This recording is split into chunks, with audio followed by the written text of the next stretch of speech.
You talked a lot these last few weeks about the tunnel vision you've always sort of had to have. How do you think you're going to channel that energy in the next phase of your life? Thank you. Um, well, obviously, I read Meg Lennon's piece that just came out this morning, and it kind of talks about just that sheer tunnel vision and that focus that I've had to have to get to this point. And I don't think that there's many that understand what it actually takes. It's a lot. I just said the other day at training, it's very tiring to continue to prove people wrong. And it's nice knowing that for 17 years, I've just been on that mission to be the best that I possibly can be. But it's also amazing to have not only the focus that I had throughout my career, but to then have this different emotion that I can actually enjoy the stadiums, the fans, see the posters, see the jerseys, just be in the moment. I've had the best of both worlds, and I can't look back and say, I wish I did this or I wish I focused a bit more. Sure, there were times where maybe my focus was too intense, but I gave it all I had, and I think that's what's really special walking away from this, is knowing that I did give it all I have. And this next phase of mine, I think is going to be no different. I'm going to find something that I'm passionate about and do it to the best of my ability. Want to eventually start a family with my husband and want to be the best mom and strive to be the best wife that I possibly can. And it's just going to be a little different. I'm not going to be feeling the pressure of having to perform in World Cup and Olympics, but I got to do that, and now I'll just shift gears into something different. Thank you. Thanks. I also get the feeling Carli may become a scratch golfer, but I don't. We'll see. Let's go to Jerry Zagoda from Pioneer Press. Go ahead, Jerry. Hey, Carli, thanks for your time.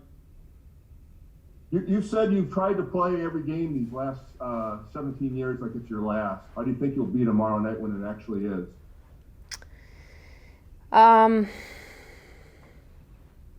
I think emotions are going to flow, obviously. I've sort of been this player where I haven't let my mind go to feeling tired or feeling burned out or wanting to hang up my boots. And I'm at this stage, I'm at this point in my career, and I don't think any athlete ever thinks of the retirement word until it's actually near. And I'm going to let the emotions flow the way they're going to flow. I think I've been iced out Carli for so long, and people have always seen that. People haven't seen the different side of me. But I'm going to savor it. I'm going to savor every moment, and I think it's going to be truly special for one last time to give it everything I have for this team, for the crest, for the country, for the fans, and I'm going to soak it all in, that's for sure. No tunnel vision tomorrow night. I'm going to soak every last possible minute out of it and enjoy it. How are the Stones? Did you meet Mick, and do you have any second thoughts of Mick continuing up like they are into their 80s? Well, that's the thing. I think throughout my career, I've just wanted to be the best soccer player that I could be. I've often missed out on going to do things for fun. I'm not missing out on anything now, and I was really happy that I decided to go see the Rolling Stones live. They were unbelievable. They sort of make me feel like I should keep playing. Mick running down the stage at the age of 78 and performing the way that he did was pretty incredible. They were unbelievable. I know that it wasn't really my era growing up watching them, but unbelievable bucket list to cross off to be able to see them perform. Did you get to meet him? Yes, Alex, Megan, and I got to meet him. It was really cool. Definitely one of my top favorite moments. Thank you. Thanks, Jerry. Let's go to Steve Goff. Go ahead, Steve. Hey, Carly, thanks for your time, as always. What do you have memories of your first camp and your first cap? And what, at that point, did you think would lie ahead for you? I remember getting called in 2004 from a under 21 camp that I had been part of. There were a couple of us that got to go in and train with the national team. They were just actually, setting the roster for Sydney in the '04 Olympics. And so to kind of get thrown into one of the most intense camps right before a roster is being selected was a pretty big wake-up call. I remember playing 5v5, which are often bloodbaths with this team. And, Bryce Scurry was on my team. I believe I was playing, with Mia at one point and just all these players. And the standard was just so high, the demand. I remember Bry screaming at me to get back. Those were my days where I didn't really defend and I wasn't a two-way midfielder. So defending really wasn't in my repertoire at that moment. But I remember, Mia being so specific with where she actually wanted the ball played to her feet. It was an eye-opener. At that point I knew I had a long way to go and this was the best of the best. And it's a weird thing, you put all your chips in, you take a risk, you do all this for the unknown. You do all this not knowing how many years you're going to have with this team, not knowing if you're going to make World Cup teams, Olympic teams. It's pretty crazy, as I'm sort of dwindling down the hours here. I guess for some small percentage, I'm starting to reflect and take things in, but everything that just kind of keeps coming to my mind is just how hard this environment is. You all see the first 10 minutes of a training session the day before a game. You watch us play 90-minute games once, twice a month. But you don't see everything that goes into this behind the scenes, having to be at your ultimate best every single day, having to evolve under different coaches, in different positions, in different eras of the game.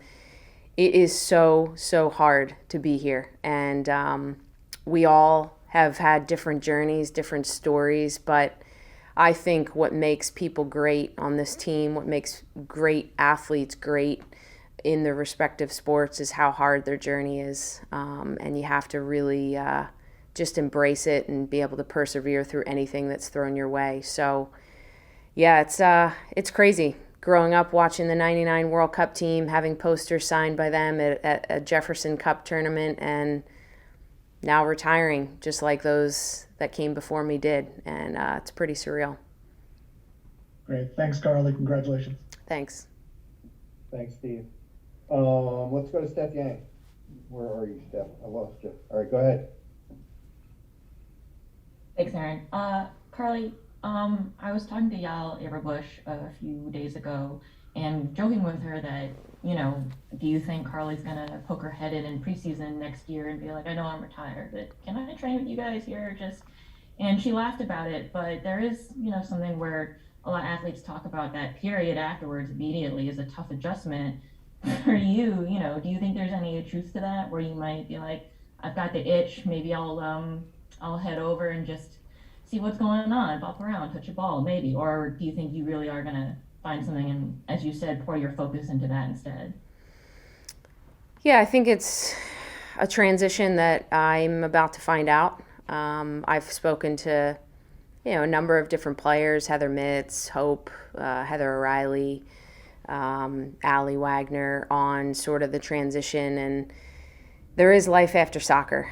They've all told me that, and it just looks different. I think, the game of soccer is such a beautiful game that I've been playing for 34 years, and I don't think that love and that passion will just go away as soon as I hang up my boots playing. I think there'll be other things to fill. I don't think anything can ever fill what this journey has been all about, and that's okay.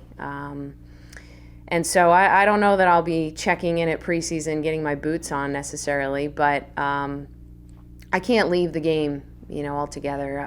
This is a goodbye on the field, but this is not a goodbye for me in the soccer world. I want to continue to help grow the game. I want to continue to, just form relationships and figure out how I can play a role in helping, because I really believe that I can help, and I can continue to share my wisdom.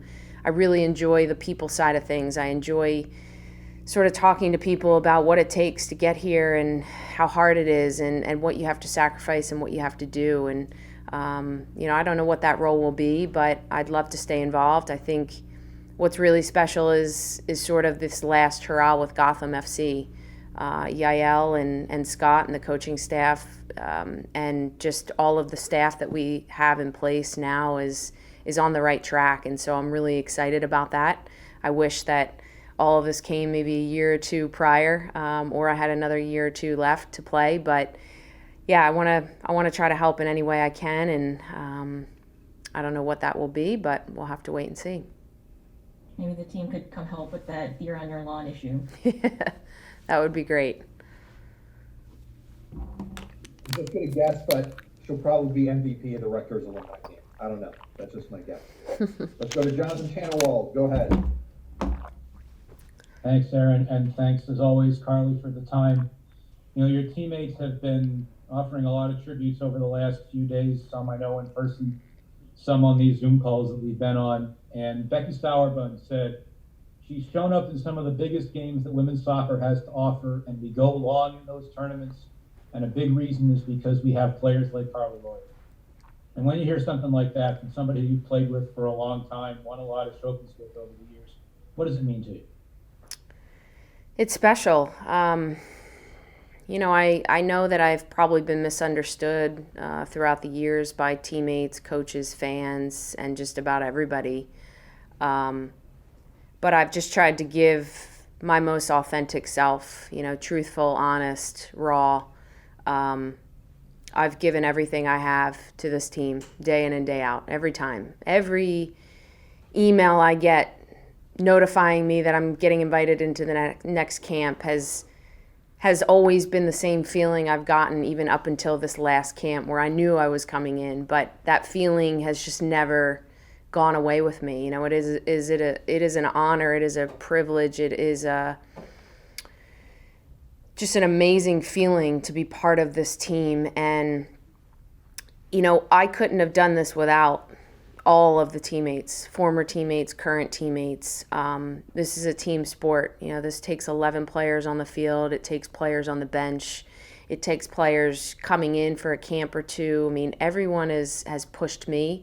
I've pushed them, and I'm super thankful for that. And I think towards the end of my career, I think people have a greater understanding of what I'm about, why I've been the way that I've been, and that I've just wanted to help this team win championships, and I've wanted to just be the best player that I possibly can be every single day. And those big moments, those moments where everything's on the line, where we're 3-4 games into a major tournament, that's where I love to show up. And I'm going to miss those moments. Those moments are the greatest moments ever. I've had 4 World Cups, 4 Olympics, won some, lost some, but those moments are just the best moments to be able to perform on and play on. And I'm thankful for every single one of my teammates. I'm going to miss them dearly, and I'm going to be the biggest fan cheering them on for this next cycle. And one more quickie about the concert last night. What was it watching? How was it watching? Not just watching the Rolling Stones, but doing it in the building where the Eagles won the Super Bowl. Yeah, it was a great stadium. I love that stadium. I remember playing there in 2016, I believe. It's a great place to be. I'm thankful to be ending my career here in Minnesota. I've said it before, although it's not in New Jersey and not in Philadelphia, Minnesota is great. The stadium that we're going to be playing in is amazing, and I've had a lot of memories. Being able to go watch the Rolling Stones live in person is pretty special. So it was a great evening. Thanks so much. Thanks. Speaking of Minnesota, let's go to local TV. Ren Clayton, go ahead, Ren. Hi, thanks, Carly, for joining us. When you look back on kind of the impact that you've had on young soccer fans, what does that make you think, and how do you reflect upon that? I think it's important. I think that, I was a player who grew up with not many live female role models. There wasn't social media. And I think that I've prided myself in just being a good human being on and off the field. I've tried to go about my career doing all the right things. Wasn't always perfect at times. I failed, I messed up. I did things that I maybe could have done better, but it wasn't for lack of trying. And hopefully my story can help inspire several generations to come to know that ultimately it's up to you. It's up to the individual, how far you want to take your career, how far you want to go in life. And it just takes so much work to get there. So, it's great. It's great to be in this position. I know when I do my clinics across the country, there's loads of kids coming up to me and they just stare at you and they just have this look in their face like they're meeting some iconic figure. And for me, I just treat myself as just normal Carli Lloyd, but to them, I'm a hero in their eyes. And for me, that is just everything. It's a priceless thing. And saying one, 2 words to them like "good job" really has life-changing effects on all of those girls and boys. And it's truly something very special. Thanks. Awesome. Only time left for a couple more for Carli. Let's go back to Andy Grader. Go ahead, Andy. Carli, thanks for taking the time. I know that you, in your comments previously, have given a shout out to the origins of the women's national team in Minnesota. What do you know about that history? Have you talked to Michelle Akers or anyone that was in those first games now 35 years ago? Yeah, I haven't, but it's sort of a very iconic, sentimental thing, to be kind of wrapping up my career here, where it all began for this team. And I've tried to represent the crest the way that they started it, those players before me, the players who started the culture within this team. And it was something that I had to learn over time. It was something that I didn't have as a younger player, but when I came onto this team, I had to fight and claw my way to the top. And all you could do was put your head down and work hard every single day. And, I know this team has sort of been through a lot in the last couple of years. We've got to find that way back to what that culture was about from the start of this team. And hopefully we can do that. I have great confidence in the squad and the coaching staff and everything, but that's what it's been about. And we can never lose sight of that because it's made this team so dominant for so many years. And the game's getting harder and harder. Teams are catching up to us each and every year, which is what we want. But yeah, it's for a number of different reasons to be able to end my career here. It's pretty special. All right, let's see. Let's go to, we only have a couple left. Time for a couple left. Let's go to Bruce Beck. Go ahead, Bruce. Carli, what a ride. Congrats.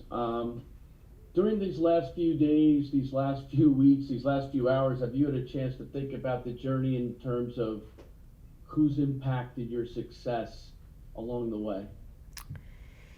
Yeah, I've done quite a bit of reflecting, still reflecting. I think so many people. It's hard to just name a few because everybody that I've been coached by, every player that I've played with, they've all played a role. They've all, big, small, U.S. Soccer, NWSL, WPS, support staff here with U.S. Soccer. So many people have helped along the way, and I'm incredibly thankful for that.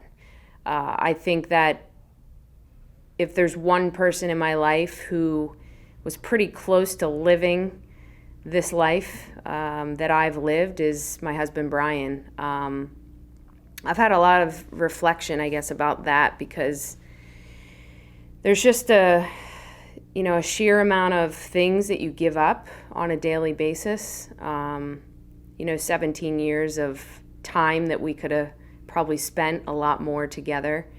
When he's been kind of reading some of the articles and seeing some of the things, what he said to me is, he's like, I feel like I could have felt, your pain all through this, and how hard it was of a journey, because it's been so hard. But so hard and so rewarding at the same time. So yeah, he's played a massive role in helping. I wouldn't be where I'm at today without his support. I think it takes a special someone, as we all have our significant others. It takes a special someone to support the life that we have, because it is extremely far off from being normal. But yeah, I'm incredibly thankful for coaches, 5 coaches I've had here, club coaches, club coaches growing up. Again, they may not have liked me. I may not have loved them every step of the way, but they're part of the journey, and they've made me into the player that I am today. Awesome, Carli. All right, last one goes to Jeff Kassouf. Go ahead, Jeff. Hey, Carli.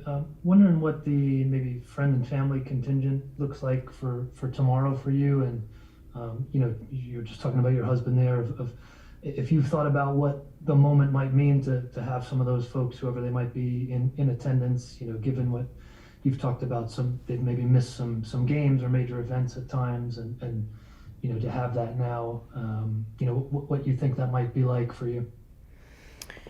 Yeah, it's special. I've got my mom, dad here, my sister, my 4-year-old niece, my 4-week-old niece, the 2-year-old niece, and my brother-in-law unfortunately stayed home. My brother's here, his wife, Brian, a friend of ours, Brian's mom, sister, aunt, and then I've got, some other family members and friends who are coming as well. So I think kind of, around 28 people or so that are coming out, which is really special.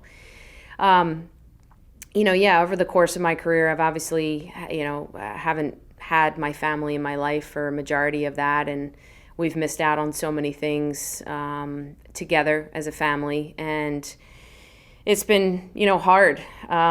Something that I sacrificed for a good portion of my career for 12 years. But since this last chapter has begun in 2020 and on, they haven't missed a single thing, which is really special. And I don't know that I would be as happy as I am having them by my side back in my life. Everything just feels like it's come full circle. And I know when I play this game, it's going to be really hard to hold back the tears. It's going to be hard to get on the mic after the game. But I'm just going to embrace it, and I'm going to know that they're here by my side. Having them here, being able to close out my career is going to be one of the best things that's ever probably happened to me. And just knowing I can walk away at peace and content is really, really special.